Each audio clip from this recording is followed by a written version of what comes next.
All right, welcome to Project 3550. This is episode number 13. So this past week has gone pretty well. I still continue to see progress visually as far as my physique. I'm continuing to lean down a little bit. Still a ways to go, about 20 to 21 pounds before I'm at, stage conditioning.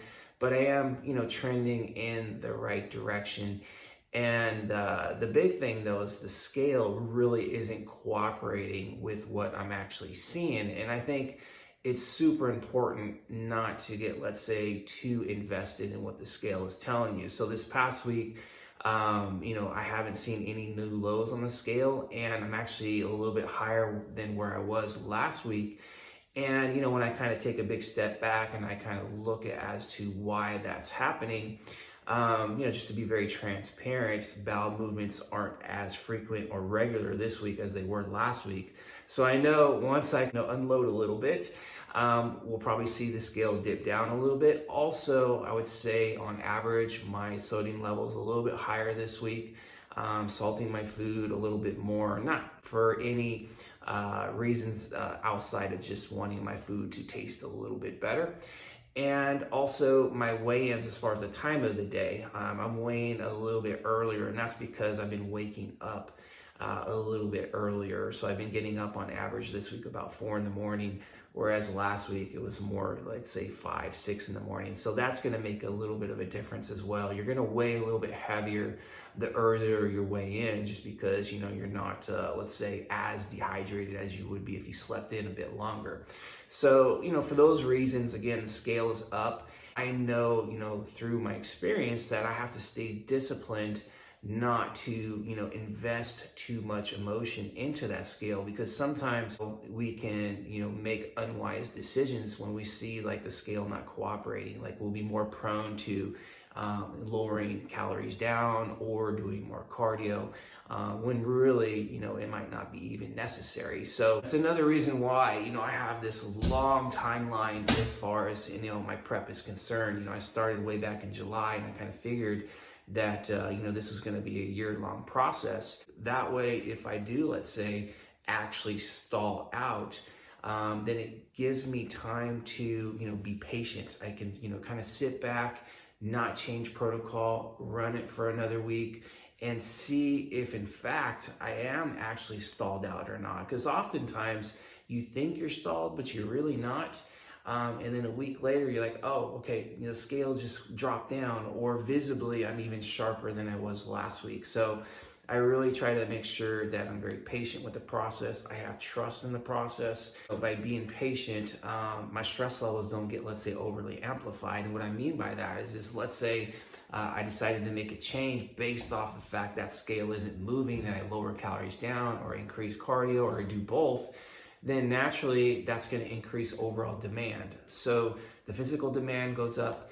The mental and emotional demand can go up as well, because whenever you make adjustments like that, you're going to have to change the way you do things as far as your daily flow. So that can impact your stress level in a sense that it can impact, how you function as far as work, how you function as far as family, as far as your relationships and things like that. So again, I just really try to make sure that I'm as cool as the other side of the pillow, and just kind of really chill and take my time, through the dieting process. And, naturally, if I do in fact stall out where, I'm not seeing the scale move, as well as not seeing my physique change in the way I wanted to change as far as, visibly getting leaner, then no doubt, I have to get a little more assertive with protocols and make adjustments.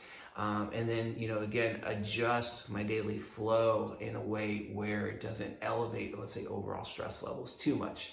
From an energy level standpoint, I'm doing pretty well. Hunger, I would say hunger is really good.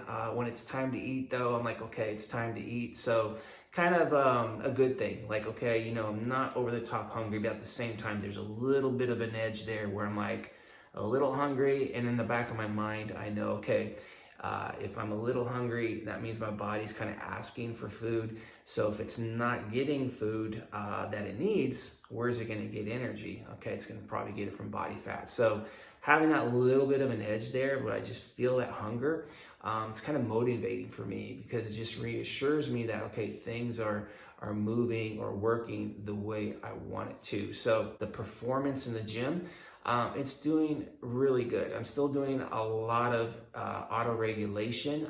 In a sense, I still have my upper lower days. That hasn't changed. And I just go into a training session with a game plan in mind, but I also know that based off of, kind of how I'm feeling, with the current aches and pains that I'm dealing with, that I have to be very open-minded to like being flexible, within my training sessions. So if I have it in mind, like I'm gonna RDL on a given session, but my lower back, let's say, just isn't feeling it, or just in general, I'm not feeling it, and I have to go to, let's say, a hyperextension or a glute pull through or something like that, then I have no worries about changing over to another exercise. And I know some, will kind of question, well, how do you progress? Like if you're switching out exercises kind of frequently, how are you progressing?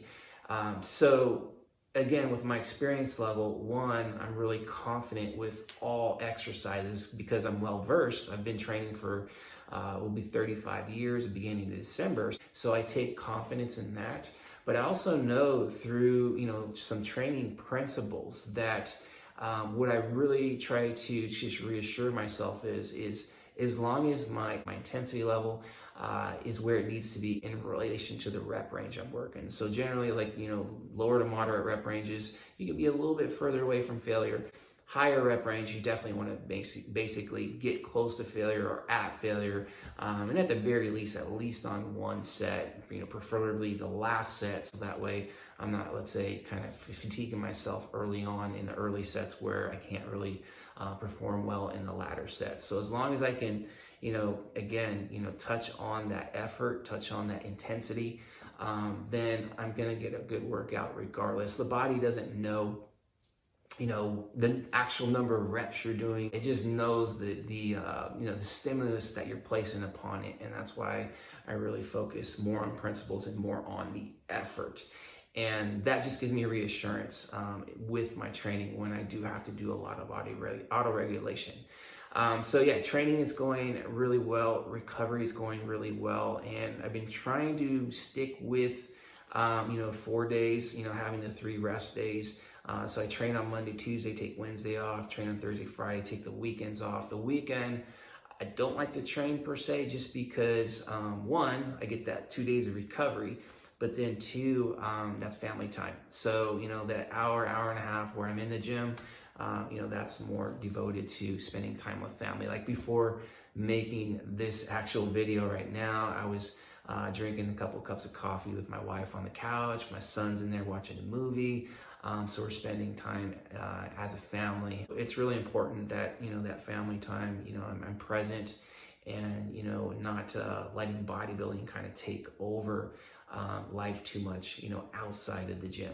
So all in all, things are going, pretty well. And there's really not a lot of exciting stuff to report on. I'm kind of just, ticking the boxes off, trying to hit my macros, trying to get my training in, make sure I'm recovering. And as long as I'm doing that to my best of my ability every day, then that's how you get in shape. So again, it's just kind of the boring stuff, just done repetitively. But yeah, other than that, that's about it. Any questions, feel free to drop those down. Like the questions, they can help you, but they can also help me to help other people. The more inquisitive you guys are, the more we can touch and help other people. And also too, it just gives me more ideas for content. Again, with the purpose of trying to help at least one person out there. So I definitely welcome the questions. I'll do my best to get to them. If I don't, it's just because time doesn't allow for it, and I'm busy, doing other things like taking care of family, taking care of my athletes, and making sure that I'm in the gym training. So I'll leave it there. I hope you guys have a terrific week. Treat everybody well, and we'll talk soon. Hey Ethan, how you doing? Good. How do you think muscle grows? By doing weights and eating protein. When you're lifting weights, do you need to be pushing really hard? Yes. How hard? About like 50. 50? Or 60. 50 or 60? Or 100. You lift 200? Yeah. Okay, there you go. So what kind of protein do you eat to make you big and strong? Pancakes. Pancakes? With chocolate. With chocolate? What other protein do you like? Chicken. What about protein cakes? Protein cake, yeah. How do you make those? I know you make those by yourself. Protein powder, pancake mix, and water. You mix all of them together, and then you put them inside of a square container, put them inside in the microwave, and then you put it like 45 seconds, and then take it out and just flip it, and then... All right, so I think we have it covered. So we know we have to lift weights. We have to lift more or make it progressive. You need to make sure you're eating enough protein in order for your muscles to grow, right? And we just do that for how many years, do you think? About as long as me? How long is that? How long have I been doing it now? 35 years? There you go. Well, that's, yeah, pretty easy, right? All right.